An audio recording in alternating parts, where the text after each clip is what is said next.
Good evening. Welcome, viewers, to this show where we are looking at issues that are happening inside Zimbabwe and Africa. Thank you so much for joining us. As usual, we begin with the stories that are making headlines today, and then we delve into the story of today. Now, there is a lot that I could have brought you today about the story of fake degrees. I'm going to go into that. That will be tomorrow. I had a day that was full of work, so I couldn't get enough time to look into that story and maybe probably have a guest. But thank you so much to everyone that is joining us. Now, today we want to look at the impact of USAID's withdrawal, and firstly want to look at the USAID impact on Zimbabwe, and then secondly want to look at the impact of USAID in Africa, and then we are going to wrap up by looking at what dead aid means for Africa and Zimbabwe. That will be what we'll be looking at in the show. So first of all, as some of you are aware that 17,000 people are facing unemployment because of the closure of USAID and this issue of America not funding NGOs in Zimbabwe. So this is what has been circulating. I want to show you that what is on the screen now. This is from the New Start Center. New Start Center, some of you know, that's where you get your PrEP tablets. To those probably you have been the PrEP tablets works like this. Maybe you've been exposed to somebody who has been infected in the past maybe 72 hours. You can go and they give you a tablet. I mean, tablets for you to have so that you can prevent yourself from catching the virus, or you can take them prior. So there is a PrEP, pre and pro, and post. I mean, post whatever, post prophylaxis, and then pre prophylaxis, which means that you can take it as a prevention, just like what you do with your protective condoms. So now we are hearing that these guys, they've closed. What does this mean? What it means is, you look at Zimbabwe right now, it means that there is going to be a lot of people that are going to be infected with HIV. And number two, we're also going to have people that are not going to have access to ARVs, because these that we're getting them for free at New Start centers, these places, as you know, Zimbabwe, is going to be charged for you to get it. Vanhu vari kuzvipatara right now, as I know the people, as I was talking to other people right now, they were saying kuti pakutodiwa mari kuti wane ma-ARVs. Now, that is the big impact that it is going to have on Zimbabwe. It means many people are going to be very much unprotected. You remember a report that was released early last year, that women in Bulawayo, 80% of women that are in Bulawayo are infected, and much of them, they are within the ages of 14 to 25. So what it calls for stringent discipline. Don't just sleep around. Don't just sleep with anybody, because that's what killed people during the 90s. So this is what it is calling for: faithfulness in marriage and taking stringent measures. If you are not sure of your partner, don't take risks, because you might die because you might not have the ARVs to protect yourself or to elongate your life. Now, as much as the government has promised that they are going to give they have enough ARVs for the nation. One thing that you must understand is the government has got the ability to indicate left whilst turning right. Now, the challenge that we have is the same problem that US aid or the US had when they were dispersing funds to Africa, and then it then gets misused, which is the point that we are going to get into, is the same problem that we are going to have whereby my drugs can be released by the national pharmacy and then distributed to the whole population. But because this is now something that is gold, because the availability of NGOs allowed drugs or ARVs, kuti waigona kuenda paclinic yeku maybe yekukwadzana vokutaura kuti wongoona kuti pane queue yakareba, you go ku New Start and go, you pay $5, they give you. You understand? Yeah, it's 80% of the people that are in Bulawayo. They are women, actually. They are actually infected with HIV. Go and check it out. It is there. And the majority of them, they are teenagers and women that are under the age of 25. That is the statistics that is there. So the challenge that we are going to have is ARVs are going to be found on the black market. And being found on the black market, it means that many people are not going to afford and many people are going to die. The pandemic is going to continue. So what you need to do is, if you survived the 2000s like us, if you survived the 2010s by abstaining, you have to abstain. If you have your partner, it's good for you to be careful.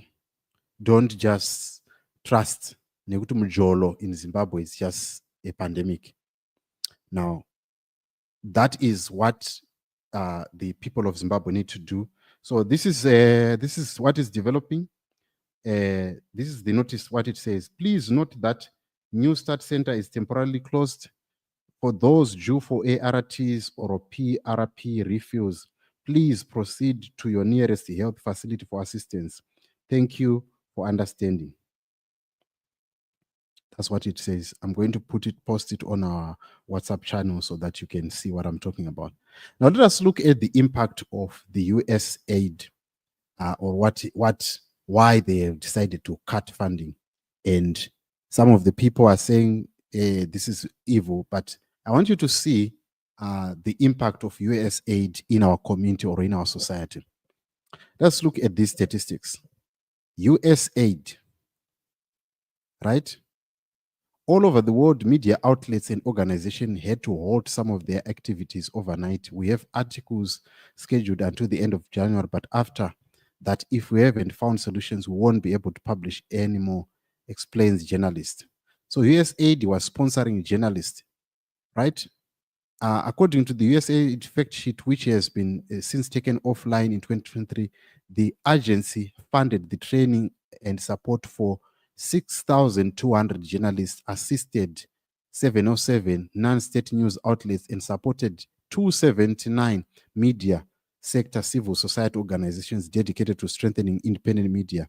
The 2025 foreign aid budget included 268 million 376,000 allocated by this is the article. So this is the impact. One, there are so many media outlets that are not going to function because USAID is cut funding.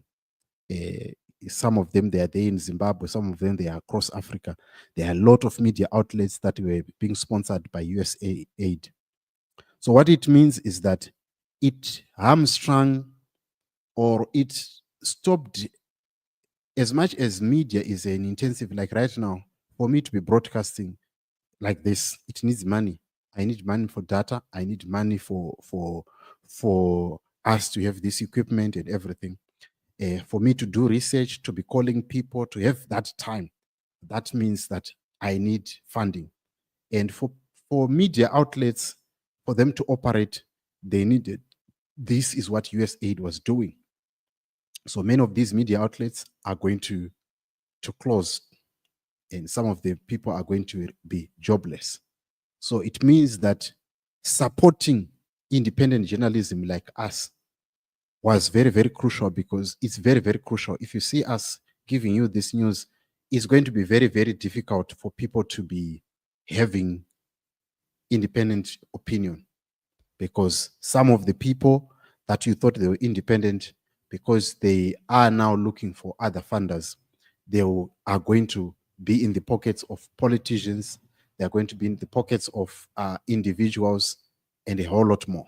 And in Zimbabwe, you have no shortage of those pockets of pastors, pockets of prophets, and a whole lot more. Now, the reason why they are cutting funding is because of this. Listen to this.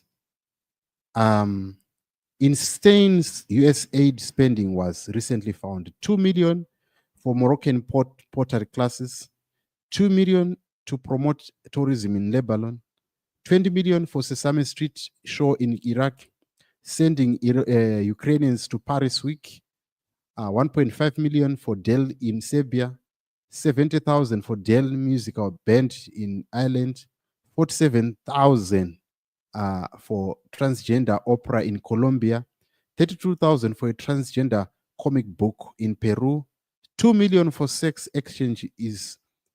changes in Guatemala, 6 million for tourism in Egypt, 1 million for help disabled people in Tajikistan become climate leaders, 15 million for contraceptives and condoms in Taliban controlled Afghanistan. And these are some of the places that USAID funded 5 million for gay rights in Uganda, 6 million for gay men in South Africa. Someone said all this time people were being paid to be gay, other people were doing it for free. Do you see where the problem is? The problem is when you hear people talking about, we want freedom, we want this, they are being paid. We knew that people were being paid, but for us to know where the money is coming from, it was coming from USAID. So you then had these people that were sponsoring all these things.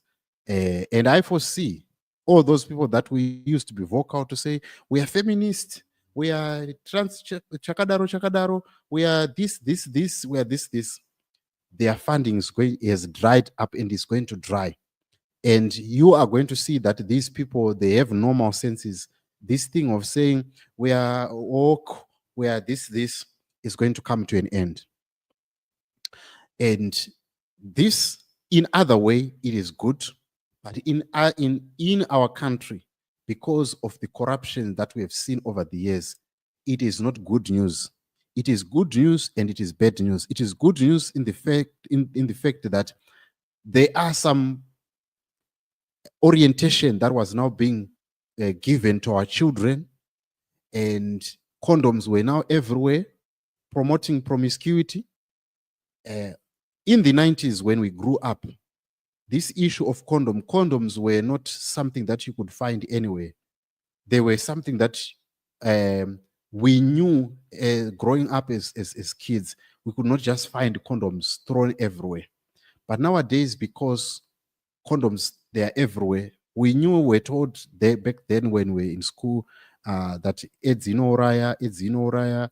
I remember the other year, we have a TV where what gadzikira mu class, a big color TV, votiratidza munhu achitaura achikonfesa, ndinozita rangu ndonzi ningi papa achivoice over chobva chati, and that voice over would say munhu uyu akazofa, and then we see that that man gone. So we saw that, and it gave us kuchka. Nobody was just thinking about sleeping around anymore, even though we're at high school. But nowadays, papa vari kuenda kumalodge, vachipinda malodge nemadhara and everything. So this is a wake-up call to say what we were taught in school, that number one prevention of contracting HIV which has been proven to be 100% good, it is abstinence. If you don't want to catch HIV, abstain. Don't sleep around, because the condoms are going to be in short supply, because this is not just going to impact the ARVs, it's also going to impact the supply of condoms in institutions or in places where you could find it for free. You understand? So this is going to be very big. So that is the bad news, because some of you were not mamsina kuzvibata, and this trend which had gone for years, yakuti they are loose. It is going to you now have to be very, very careful, because unofa. Because that thing whereby now people would say, we have got condoms. If you don't have condoms, there's ARVs. If you catch the disease, they overpinda pachirongwa. People say, no problem. But nowadays is, if you fail to get a condom, if you fail then to get ARVs, you are dead. You understand? So this is the bad news. But the good news is, as Africa, now there is going to be sanity in our communities, where those people that were trying to change our kids and telling them that what if it's good to be they were told there's male and female and then there is other genders. That thing is going to go away very, very soon. Right? All right. So this issue of people, being told that you can be like this, you can be like this, you have to be of this orientation.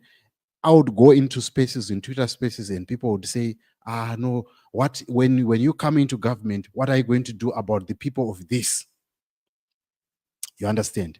So it is good news. We need to look back into our culture and say, what can we do in order to propagate our culture and not have this wokeness that was now every president, so what was this President Ruto, President Uhuru Kenyatta, President Yoweri Museveni, President, and I saw this other, what's his name, Richard Quest, asking the president in 2018, President Idi Mnangagwa, that what are you going to do when you get into power about the people of this? And you know what he said? That if there are people who are going to advocate for that, then we're going to allow that. But what then I found to be disingenuous was Richard Quest is married to a man. Now they got married. That is the man that was questioning. So now that there is no funding, you can't be an activist of when you don't have funding. But of course, the impact that it has made into some people's lives that have already changed their sex. And I know some of you remember the story of that guy who was Pepe Julian Onzima on the show that was hosted by Simon Kagwanjala. Why are you gay? If you remember that conversation. Now she is a woman, full woman. If you see him here, he's now a woman. So these are some of the things that it has already, sometimes it's now irreversible. But that is the good news, that we are not going to have a generation that is poisoned by this wokeness that had been spread, especially now with the internet and everything. So that is my view. Then let us go to the impact of aid in Africa. The impact of aid in Africa, it is, as I said in that book that was written by Professor Dambisa Moyo, which talks about debt aid. My question is, what does aid that teaches about sexual orientation help to the children in Africa? What does it help? Right? So what does it help to have children being taught to use this protection instead of learning discipline? Because sleeping with someone or engaging in sexual activity when you are not married, it is promoting indiscipline. So you have Africans that are indisciplined, yet Africans are way behind in terms of development. So you have a generation of indisciplined people, and they cannot meet their targets. They cannot see that the world is moving fast. So in the end, you have indisciplined people that are not focused. That was the purpose of the aid. So the aid was dead in the sense that it promoted indiscipline. You get it? Go to China. Look at how kids focused they are. Young kids, what they are being taught in school, how disciplined they are. That's what we want as Africa. We want disciplined kids. Look at what they've done in the Middle East. Young people are not allowed to be engaging in sexual acts. You cannot be found sleeping with someone who is not your wife. What are they doing? They are promoting discipline. Look at their nations. So aid in Africa is not helpful. It is promoting acts of indiscipline. And by not being disciplined as a continent, that's why we find that the pandemic is killing us. We cannot develop. Our leaders are focused on accumulating wealth, and after accumulating wealth, they flaunt it amongst themselves. And at the end, that girl that you had, that you grew up with in school, she was taken by that Mbinga. These are acts of indiscipline. You don't find this in places like China, because they are not focused on that. Young people are not focused on getting money and flaunting it.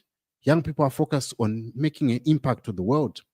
So as long as this aid was coming to Africa, it was handicapping Africa into believing a lie or into living a life of a lie. So that, for me, it is good. Aid did not help Africa. Aid did not help Africa, and aid is not good for Africa. But knowing the ineptness of our leaders, we have to accept that it's something that we still needed, but we now have to live with the reality that that aid is gone.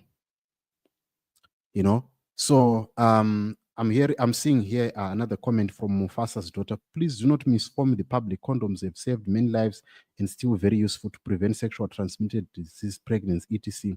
Plus, US is not the sole producer of Arvs and drugs. Yeah, maybe you did not get what I'm trying to say. It's not the sole producer of Arvs and drugs, but it has been sending money for us to buy the drugs, right? They were doing programs of awareness and everything. But if we talk of condoms, they are good now. But if we want to be very, very, very realistic as Africa, as behind as we are, we should not be preaching about these condoms, because they should be the last resort. People must be disciplined. People must not be sleeping around. If people are sleeping around, then we are promoting indiscipline. And what does indiscipline do? It is creating this laziness or laziness in us of not thinking. Because the moment that you are always obsessed about a young person, one, they are inundated, they have access to material that teach them that sex is like this, sex is like this. They've got sexual orientation from at a young age. And when they are 19 already, how many teenagers have gotten pregnant in Zimbabwe with all these condoms being available? How many? How many kids are getting teenage pregnancy? How many kids? You saw that child that was on Platinum FM. Aichema achiti ane 14 years akazotorwa namai Mnangagwa anga ane 14 years aida kuenda kumurume. Where was the condoms? You get what I'm saying? So the issue is we must have laws. Let's enact laws that promote discipline instead of allowing indiscipline to come and we say we have got a backup of condoms.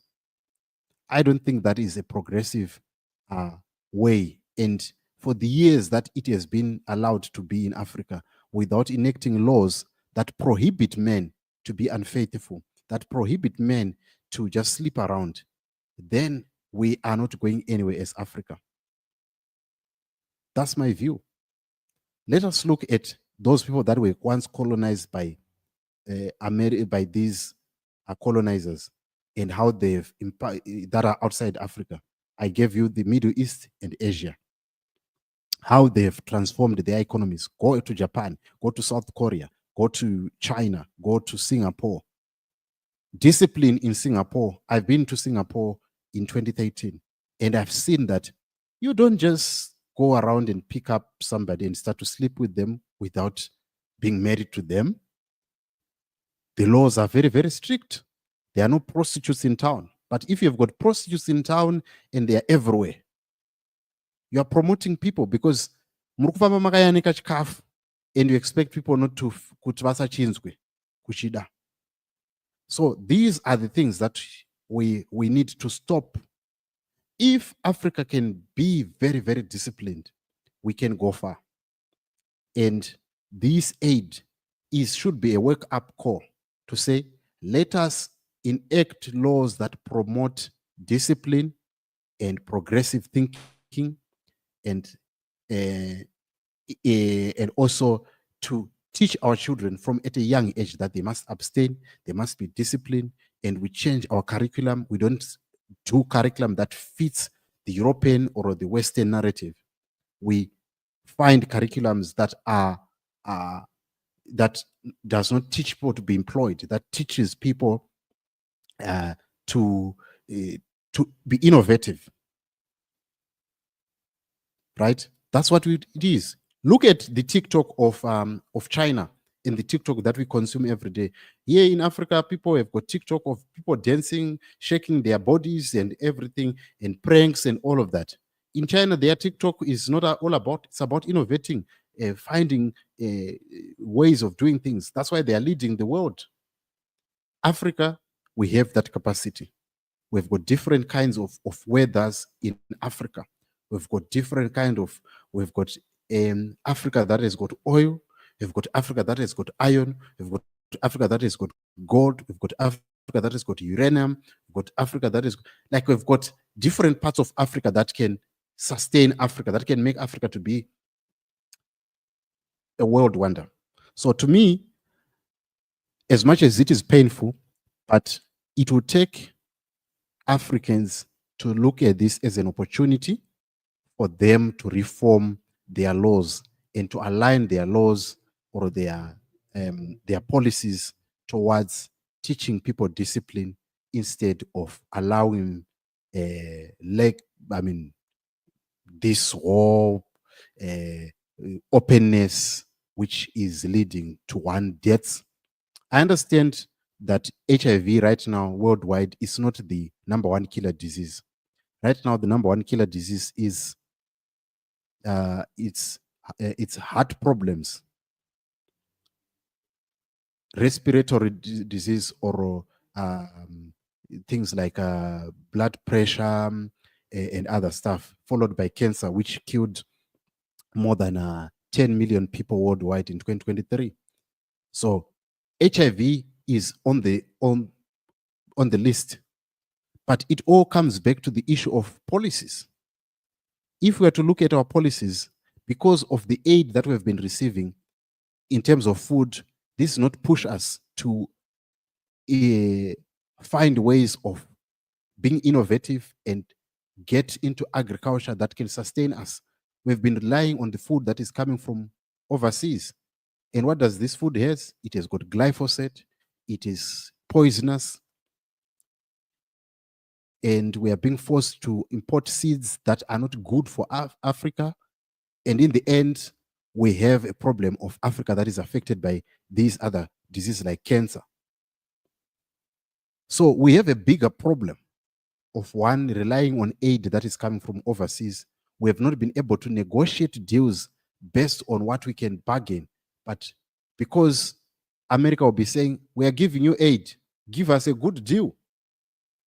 You know, It's almost like going to a restaurant, to a deal, to a business deal, and somebody has already zvakafanana kuenda kunoita deal naukunechivhai akupa aqua, and he says, come and sing sing for me on my birthday.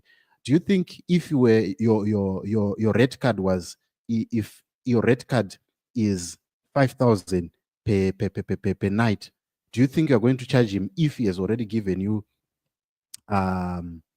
what do you call a Mercedes Benz? For example, like Ja Praiser, if he's going to be called, come and play on my wedding, do you think he's going to charge Wikinochivai whilst he has got a car, 3 cars that are parked that are Wikino, that has got that Wikino donated to him?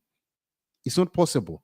So that's why Africa cannot negotiate strongly, because the moment that you try to negotiate well, they'll tell you, the moment, like right now, you saw what was happening in Uganda when they were saying that they don't want to enact laws that are anti-gay. When you say they're saying that they're going to put a death penalty, the news outlets will be saying we're going to cut off aid. You understand? So Africa has, because of aid, has been put on a disadvantage. They cannot negotiate deals fairly, because they'll be told, if you are not going to sign this deal, then we are not going to send you aid. You have got 3 million people that are living with HIV. What are you going to do? You are going to sign a deal that is not favorable to you. So Africa needs to wake up to that reality. So I thought I need to talk about this, but tell me what you think about this issue of aid. To me, I believe that this should be a wake-up call. This should be a wake-up call, one, for us to be disciplined.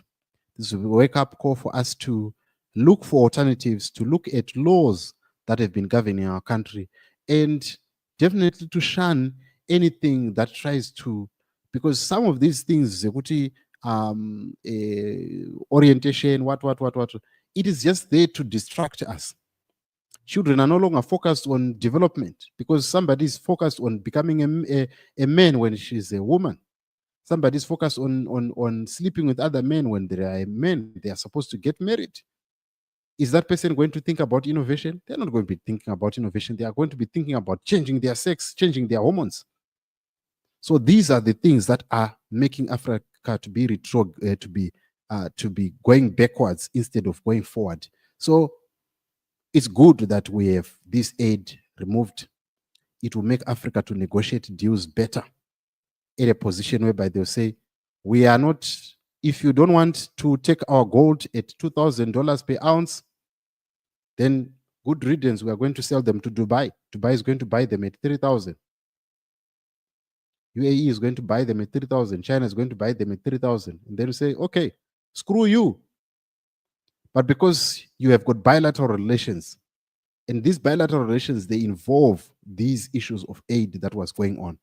So these are some of the things that Africa has to battle with, and they have to now understand that it is upon us, it is incumbent upon us to work on ourselves and become better and be disciplined and follow the route that has been taken by other nations or other continents that have been colonized by the imperialists, and change our ways. But that being said, thank you so much for joining me. What do you make of my new start centers that have been closed? I would love to hear your thoughts. The number is always the one that is appearing on the screen. Please tell us your thoughts so that we can share that with the rest of the world. That being said, I want to thank everyone that has been participating in this live broadcast. I'll see you tomorrow when we do other videos, and it's goodbye for now.